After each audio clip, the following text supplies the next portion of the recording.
আমার ননদ প্রত্যেক মাসে নিজে পছন্দ করে একটা ছেলেকে বিয়ে করত, কিন্তু অদ্ভুতভাবে বিয়ের প্রথম রাতেই তার বর মারা যেত। আমরা সবাই খুব চিন্তিত ছিলাম, কারণ আমার ননদের এখন অবধি 3বার বিয়ে হয়েছে। আমি ঠিক করি যে আমি এই রহস্যের সমাধান করব। তাই আমি পরের বার আমার ভাইয়ের সাথে তার বিয়ে দিই, আর বিয়ের প্রথম রাতে আমার ভাইয়ের জায়গায় আমি গিয়ে ফুলসজ্জার ঘরে বসি। তারপর আমার ননদ যা করে সেটা দেখে আমার আফসোসের শেষ থাকে না, কারণ সে তো... আমার নাম ফতিমা। আমি 3 ভাইয়ের একমাত্র বোন ছিলাম। 2জন ভাই আমার থেকে বড় ছিল আর একজন ছোট ছিল। আমার ছোট ভাইয়ের সাথে আমার খুব বন্ধুত্ব ছিল, কারণ সে আমার থেকে মাত্র 1 বছরের ছোট ছিল। আমার 2 বড় ভাইয়ের বিয়ে হয়ে যাওয়ার পর আমার মা বাবা আমার বিয়ে নিয়ে ব্যস্ত হয়ে পড়ে। আমার বিয়ের কথা শুনে আমার ছোট ভাই ইয়াসিনের খুব মন খারাপ হয়ে যায়, কারণ সে চায় না আমি বাড়ি ছেড়ে যাই। কিন্তু সমাজের এটাই নিয়ম যে মেয়েদেরকে বিয়ে করে অন্য বাড়িতে চলে যেতে হবে। আমার একটা ভালো ঘরে বিয়ে ঠিক হয়। আমার শ্বশুর বাড়িতে আমার এক অবিবাহিত ননদ ছিল, বাকি সব ভাই বোনেদের বিয়ে হয়ে গেছিল। আমার শ্বশুর বাড়ির লোকেরা চাইছিল যে আমার বিয়ে হওয়ার আগে আমার ননদের বিয়ে দিতে। আমার ছোট ভাই ইয়াসি তখন বিদেশ যাওয়ার জন্য তৈরি হচ্ছিল। ওরা চেয়েছিল যে আমার ননদের বিয়ে আমার ভাইয়ের সাথে দিতে। এই নিয়ে ওরা আমার বাড়ির লোকেদের সাথে কথাও বলেছিল। 2জনের মধ্যে বয়সের তফাৎ ছিল মাত্র 3 বছর, কিন্তু আমার ভাই তখন বিয়ের জন্য তৈরি ছিল না।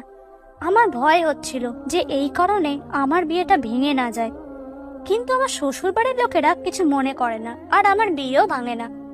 ওরা আমার ননদের বিয়ে অন্য একটা জায়গায় ঠিক করে। আমি শুনেছিলাম যে আমার ননদের পছন্দ করা ছেলের সাথেই তার বিয়ে হবে। আমাদেরকে ওরা তার বিয়েতে নেমন্তন্ন করেছিল, কিন্তু আমার শরীরটা ভালো ছিল না, তাই আমি যেতে পারিনি। আমার মা বাবা সেখানে গিয়েছিল। তার বিয়ে এই শহরেই হচ্ছিল, তাই মা বাবা রাতে বাড়ি ফিরে আসে। পরের দিন সকালে আমরা খবর পাই যে বিয়ের প্রথম রাতে আমার ননদের স্বামী মারা গেছে। এটা শুনে আমরা হতবাক হয়ে যাই। আমরা সবাই তার শ্রাদ্ধে যাই।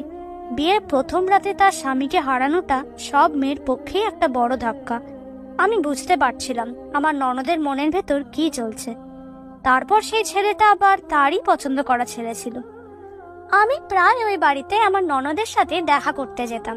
মনে হতো তার সাথে গল্প করলে তার মনটা ভালো হবে, কিন্তু আমি অর্ধেক দিন সেখানে গিয়ে আমার ননদকে দেখতেই পেতাম না। আমার শাশুড়ি মা বলতেন যে ও তার বন্ধুর বাড়ি গেছে, আবার মাঝে মাঝে বলতেন যে সে ঘুমোচ্ছে। কথা ছিল যে আমার ননদের বিয়ের 1 মাস পর আমার বিয়ে হয়ে যাবে, কিন্তু এই ঘটনাটার কারণে আমার বিয়ে পিছিয়ে যায়। আমি ভেবেছিলাম যে হয়তো 3-4 মাস পর আমার বিয়ে হবে, কিন্তু আমার শ্বশুর বাড়ির লোকেরা খুব বেশি অপেক্ষা করায় না। 1 মাস পরেই তারা আমাদের বাড়িতে বিয়ের দিনক্ষণ ঠিক করতে চলে আসে। আমার ননদ মিনাহিলও ওদের সাথে এসেছিল।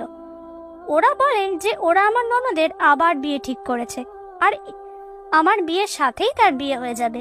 এইবারের ছেলেটাও আমার ননদের পছন্দ করা ছেলে। আমার ননদকে দেখে মনে হচ্ছিল না যে তার মন খারাপ, সে খুব নর্মাল ছিল। আমি এটা শুনে খুশি হলাম যে আমার ননদের বিয়েও আমার সাথে হয়ে যাবে। ভালোই হবে, আমাকে শ্বশুর বাড়িতে নিয়ে ননদের সেবা করতে হবে না।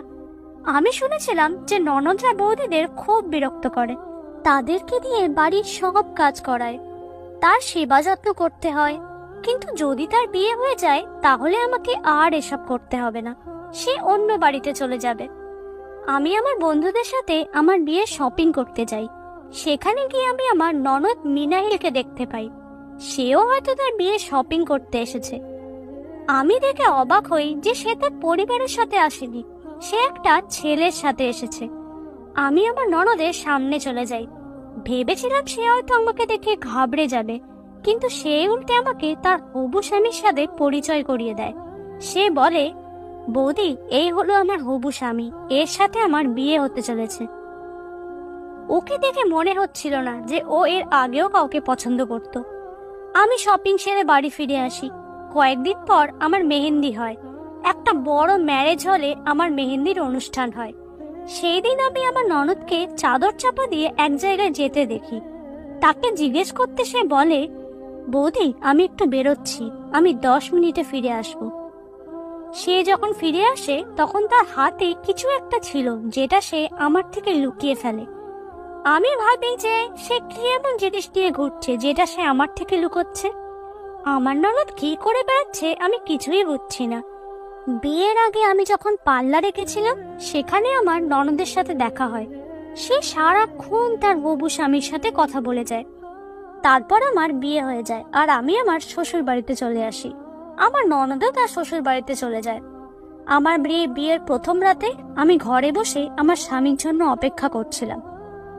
আমার স্বামী ঘরে এসে আমাকে একটা সুন্দর গিফট দেয়, কিন্তু সেটা খোলার আগেই কেউ একজন এসে আমাদের ঘরের দরজায় জোরে জোরে ধাক্কা মারে।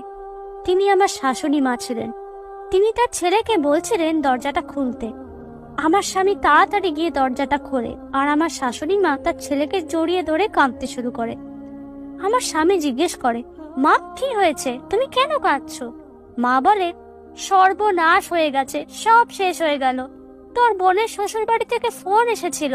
মিনাহিরের স্বামীর শরীরটা খুব খারাপ করেছিল, সে একটু আগে মারা গেছে। এটা শুনে আমি হতবাক হয়ে তাকিয়ে থাকি। এটা কি করে হতে পারে? দ্বিতীয়বারে একই ঘটনা কি করে ঘটতে পারে? আমার শ্বশুর বাড়ির সবাই যে অবস্থায় ছিল সেই অবস্থায় আমার ননদের শ্বশুর বাড়ি ছোটে। আমি বাড়িতে একা রয়ে যাই। আমার একটু রাগ হচ্ছিল যে আমার ননদ সব সময় আমার সুখে ব্যাগরা কাটাচ্ছে, কিন্তু তার পরের মুহূর্তেই আমার তার জন্য খারাপ লাগে। সে দুবার তার স্বামীকে হারালো, তাও আবার বিয়ের প্রথম রাতেই। তার কষ্ট অনেক বেশি। আমার ননদের কথা ভাবতে ভাবতে আমার সারা রাত ঘুম হয় না। বিয়ের প্রথম রাতে দুজন স্বামী মারা যাওয়া এটা কোনো সাধারণ ঘটনা নয়। সকালে আমার শ্বশুর বাড়ির সবাই বাড়ি ফিরে আসে। ওরা তাদের সাথে মিনারেলকেও নিয়ে আসে। সে তখনও বিয়ের পোশাক পরেছিল। আমি ভেবেছিলাম সে হয়তো কাঁদতে কাঁদতে আসবে, কিন্তু তার চোখে একটুও জল দেখতে পেলাম না। সে চুপচাপ দাঁড়িয়েছিল, কারোর সাথে কোনো কথা বলছিল না। আমার শাশুড়ি মা বলেন যে ও এখন নিজের মধ্যে নেই। সে তার ঘরে চলে যায়। আমি তার জন্য খাবার বানিয়ে নিয়ে যাই। আমার ভয় হচ্ছিল সে খাওয়া দাওয়া ছেড়ে না দেয়, কিন্তু আমি খাবার নিয়ে যেতে সে চুপচাপ খেয়ে নেয়। 10-15 দিন পর সে আবার নর্মাল হয়ে যায়, আবার বন্ধুদের সাথে বাইরে যেতে শুরু করে। আমার শ্বশুর বাড়ির কেউ তাকে আটকায় না। শাশুড়ি মা এটা দেখে খুশি হয়েছিলেন যে তার মেয়ে আবার সাধারণ জীবনযাপনে ফিরে এসেছে। আজকাল সে প্রায় বাইরে বের হতো। এখন তো আমার শাশুড়ি মাও তার মেয়ের সাথে বেরোতে শুরু করে। একদিন আমি তাদের পিছু নিই এটা জানার জন্য যে মা মেয়ে মিলে কোথায় যায় আর কি করে। আমি দেখি তারা একটা পার্কে যায়। সেখানে আগে থেকে একটা ছেলে বসেছিল। মা মেয়ে মিলে তার কাছে গিয়ে গল্প করতে শুরু করে। আমি তাদের সামনে চলে আসি। আমাকে দেখে তারা একটু ঘাবড়ে যায়। আমার শাশুড়ি মা বলেন যে মিনাহিল এই ছেলেটাকে ভালোবাসে, ও তাকে বিয়ে করতে চায়। আমি ভাবি আমার ননদ কিরকম মানুষ, প্রত্যেক মাসে তার একটা করে ছেলে পছন্দ হয় আর তারা বিয়ের প্রথম রাতেই মারা যায়।